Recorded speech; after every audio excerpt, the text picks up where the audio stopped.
The Fantasy Skirmisher. Hey everyone, this is Nevin. Welcome back to the Fantasy Skirmisher, and on this channel we are going to do our first top 10 list, which is my favorite Halloween games. So I'm not saying these are the best games, these are just my personal favorites for this time of year. So number 10 is Last Night on Earth. So Last Night on Earth was my first zombie game, and it really captured the feel of those classic zombie movies with all the tropes as far as, the characters and the scenarios. And the game works best with the right group. Also, if it's done at night with beer and snacks, because it's pretty lightweight. And maybe having a zombie movie kind of playing in the background, such as Night of the Living Dead or whatever. I think my biggest issue with the game was that it should have been cooperative instead of zombies versus the survivors. And just because as the zombie player, there's just not enough to do. It's pretty scripted for the zombies because the rules are pretty specific as far as, how they move. It's almost as they had their own AI, and so there's really no point in having another player play the zombies. With that said, I did enjoy the game. It had some great cinematic moments, which was the intention of this game and Flying Frog Productions in general. The one minor quibble I had with the game as far as the components and everything was just the map art could have been better. And what I mean specifically is that there's no concrete in it. So it takes place in a small town, but small towns have streets and sidewalks, just like in the other town or city. And everything was grass. So you had these, buildings and then grass around it. I'll have a picture up here since I don't own the game anymore. But that was just one thing that kind of just stood out to me when I first bought the game and started playing it. So it just would have been nice to have concrete and sidewalks for the game. And the town square was a little bit, and just had a little old well. I mean, it would have been nice to have a real town square. But again, it's a fun game. I really enjoyed it. I would like to get it on the table again. And I've been thinking about that 10th anniversary edition that came out a little while ago, and get it back on the table. All right, so let's move on to number 9. Number 9 on my list is a game that I consider a Halloween cult classic. It's in its 3rd edition. It's been around for a while, published by Avalon Hill, and that is Betrayal at House on the Hill. This is another game that works best with the right group. For example, I had a friend who recently mentioned to me that the game felt more like an activity than a game. Of course, she's into more Euro games, and so I respectfully disagreed. It's just a different style of game, and I agreed it's not for everyone. But she did say she had fun. But the group I played with last weekend, we had a great time, lots of laughs, a lot of great story moments that it created, and it's a game that I'll remember for a long time. So it's a cooperative game, like I said, but eventually one of the players will become the villain when something called the haunt starts. And when the haunt starts, the couple charts are rolled, one to determine who the villain is, and then what story takes place. And then the traitor or the betrayer, whatever you want to call them, the villain, they will take their book, leave the room, and they will read what the story is, what their motivation is, and what their win condition is. Meanwhile, the other players who are now the survivors will do the same with their book. And then the villain will come back in, and then the real fun begins. It gets really crazy, and just a blast to play. With 50 stories, there's a lot of replayability. And while I acknowledge it's not a perfect game, it is perfect for Halloween. Okay, number 8. I have a little clue for you what this might be, but it's right there. And Zombicide killed Last Night on Earth for me. It's fully cooperative, which I like because you can also play solitaire, and I do enjoy playing games solitaire. Also, it just really ramped up the tension. I own the 1st edition right here. I painted up all the miniatures, which is why I don't want to upgrade it to the 2nd edition. I just can't paint more miniatures. Also, I got, as you can see here, got Sheldon Cooper, or I should say Dave the Geek, that I painted up, including his little flash decal. But anyway, the games were not only tense, but really fun, because as your character grows, so does the size of the zombie hordes and also the mix of the types of zombies, such as the runners and the fatties.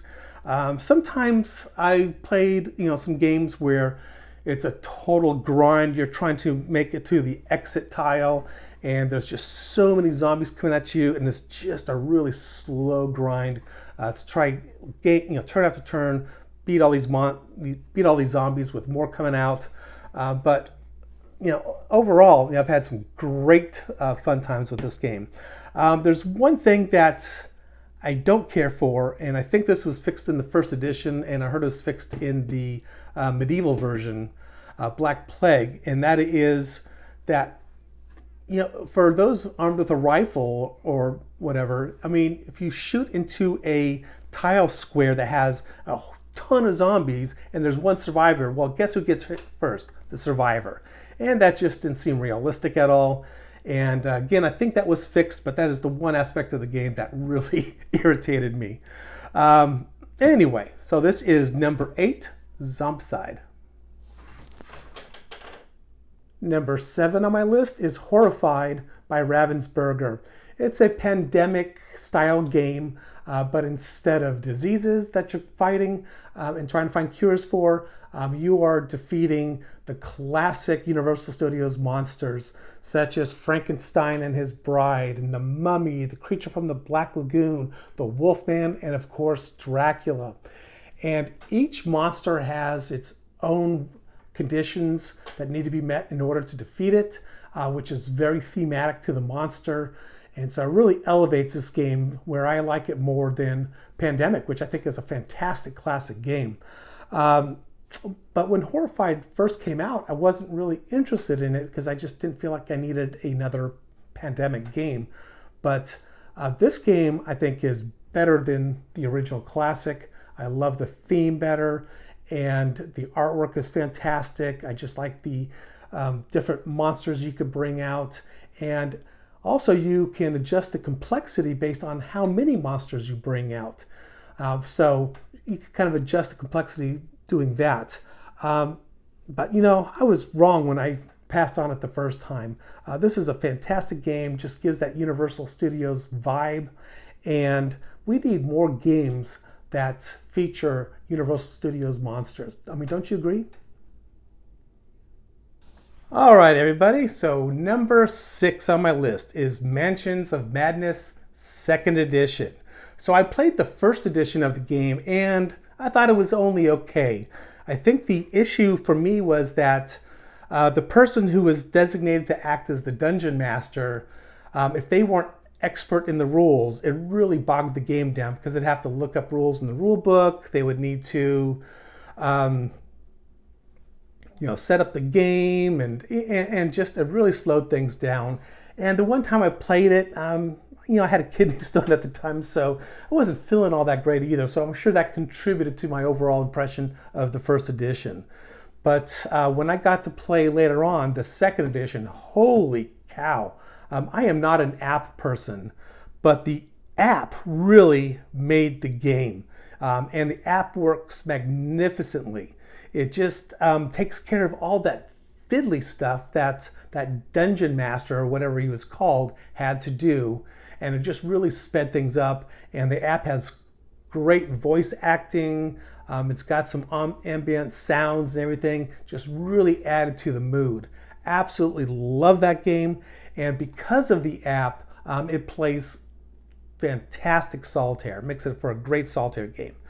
So again, if you want a really good spooky game with some app assist, I know not everyone likes apps. I'm not a big fan either, but for this game, and also Fantasy Flight's Middle-earth game, the apps work fantastically. And I highly recommend Mansions of Madness. Next we have number 5, and number 5 is another zombie game, and that is Dawn of the Zeds 3rd Edition. So by Victory Point Games. The first edition, they were an indie company and they had, made to print components, not very good quality. They were fine, but not very good quality. Then they came out with the second edition. The second edition had laser cut kind of wooden pieces and a little jigsaw map. But this is their third edition, which they call the Premier Edition, which brings it up to the major companies such as Fantasy Flight, Flying Frog, and all that. Basically, this is a tower defense game, and it's based on a system called States of Siege, where Victory Point Games made a ton of them, all historical. But this one, Dawn of the Zeds, is just a fantastic cinematic game, whereas the other ones are fun games and they're really good games. But this one is very cinematic in feel. It's basically, like I said, a tower defense game where you got different tracks, the zombies move along, and you flip cards and you kind of follow the instructions on what moves, reinforcements, how many actions you have, things like that. And this game seems to be more complex than the other games. At least, this Premier game has 5 different rule books. Which is ridiculous. So it can be a little bit intimidating to get into, but really it's not a complicated game. It's really pretty straightforward. So you've got the basic game rule book. So that's what you would want to start with if you're new to the game. And then you got level up. So you've got more advanced rules, more complexity, and more fun, if you feel that more complexity is more fun. Then you've got the comprehensive rules. So this has, it's quite thick. It's got everything in it. And this manual is not for the faint of heart. So it also has different ways to play. So this was originally designed as a solitaire game, and I think that's what it's best at, but you could also play competitively as well as cooperatively. And so it has all the rules for that. And then you have a dossier for Farmingdale. Farmingdale is the town that you're trying to defend. And this has basically an index of all the characters and all the tokens and things like that. So this gives you more detailed special rules. So that way, if you're kind of need to understand what that token is or have a question about it, it should be right here in this book. And then you've got the setup and the epilogue book for your ending there. So you've got the epilogues, different setups, a brochure, and lots of counters, lots of cards, and lots of fun. It's been a while since I played this game, to be honest. And this game was new in shrink. I just took the shrink wrap off just to show you the rule books. I borrowed another person's copy of it and played for a while, learned the game so I could teach the others. And then I was able to pick up this game and just now getting it open. So again, that is Dawn of the Zeds, 3rd edition. Next, we have Arkham Wh 2nd edition. And I don't own that game anymore. I own Eldritch Wh, which I'm looking at right now on my shelf. And I think, Eldritch Wh is arguably, it's the better game. And that's the one I own. But this one makes my list because it has more of a Halloween vibe. And I don't own or have played the 3rd edition. I just haven't been interested in it. I guess looking at the map, that's kind of puzzly and it's got circles and straight lines. To me, it doesn't look like a town, at least from a distance. It looks more like a spaceship, schematic or something. But I saw some of the artwork on the tiles and they're absolutely lovely. So I could be absolutely wrong about that. Anyway, I find the 2nd edition to be very immersive and I have a blast playing it, whether it's solitaire or with friends. I love exploring the town, encountering the different locations, and it just has that RPG, feel, which creates a good, narrative. And there's just a really good variety of unique characters, monsters, and of course the ancient ones. Like other games on my list, it creates that narrative, which is something I look for in a Halloween-themed game. And this is a game that you'll remember long after you played it because of the stories that it tells. So again, This is my number 4 pick, Arkham Wh 2nd edition. At number 3, boy, zombies are popular on my top 10 list. All right, and this is Dead of Winter. So I think this is my favorite zombie game. It is, and I played it just a couple weekends ago. I'll pop up some pictures. This is a semi-cooperative game where you belong to a survivor colony, and you're kind of merging with other survivors, and you're trying to survive not only a zombie apocalypse, but also a very harsh winter. So each player has a secret objective that they need to have to win the game. So if they meet it, you may have a cooperative victory, but if someone meets their objective, then they're the winner. Also, a player might be or might not be a betrayer, and that's always such a fun mechanic. So they may be trying to sabotage you and trying to get everyone to lose the game so they could win based on their objective. So it provides excellent storytelling, and it has crossroads cards. And what it does is the player to your right will take the card, they will read it, and if something during your turn triggers that card, then they will stop the clock, so to speak, read the card, and sometimes the card will create choices, and they could be moral choices. Do you leave that kid to starve, or do you bring him back to the colony, which is yet another mouth you need to feed, because if you don't have enough food for all the survivors in the colony, then you lose morale, which could get you to lose the game. So it is such a fun game. I really enjoyed every single time I played this, and that is number 3, Dead of Winter. All right. Number 2 on my list is Fury of Dracula, another game I've played this month. Me and one of my game groups have been playing a lot of Halloween-themed games, which is what inspired me to make this video. This is a deduction game where one player is Dracula, usually me, and you're secretly moving around Europe, spreading dread, while the hunters are working together to try to locate you to kill you. And also to seek out your lairs and destroy them before it's too late, before the clock runs out on them, so to speak. It is really fun. It's thematic, it's Victorian Gothic horror, which I absolutely love.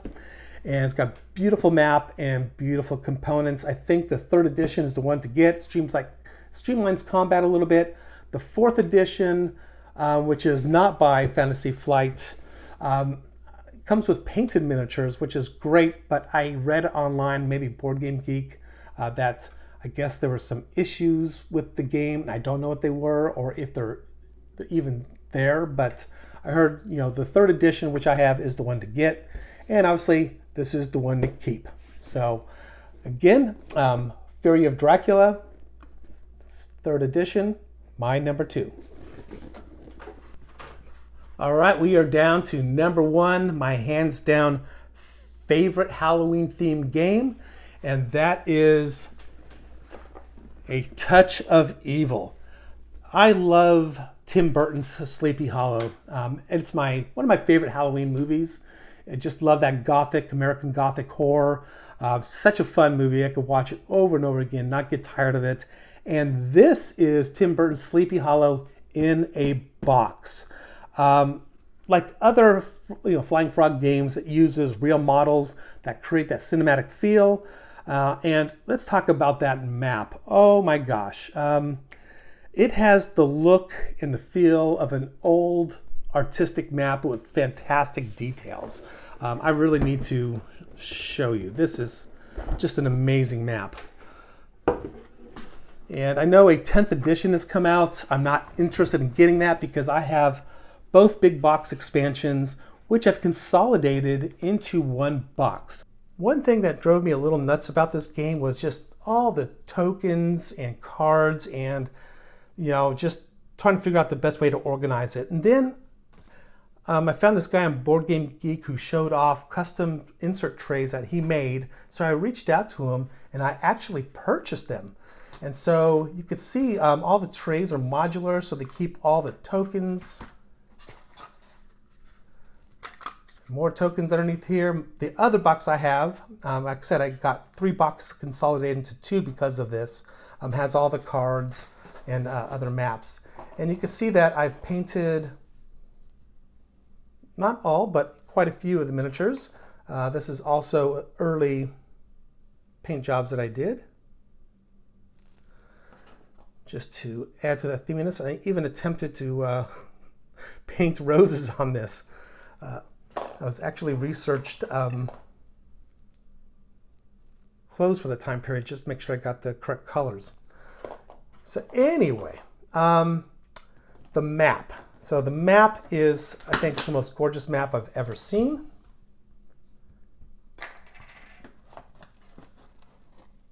And it's all, hand drawn, absolutely stunning. And one reason I'm not interested in the 10th edition, because it has miniatures for the different areas, such as, the manor and the windmill and others. And I'm just not interested in putting a big hunk of gray plastic on top of just amazing artwork. I mean, come on. Why would you want to cover that up? Got the covered bridge. And this game has, like I said, has lots of villains. So the goal of this, co-op game is, it's kind of like a race game. You're trying to get enough experience to track down and kill the villain. There's also a cooperative mode, which makes more sense to me. And this game plays just fantastically well as a solitaire game, which is actually my preferred way to play this. So you can see just amazing artwork. So again, this is Sleepy Hollow in a box. It has the strongest Halloween theme, and I will never have this game leave my collection. I absolutely love this game. Don't forget to like and subscribe. Thanks for watching.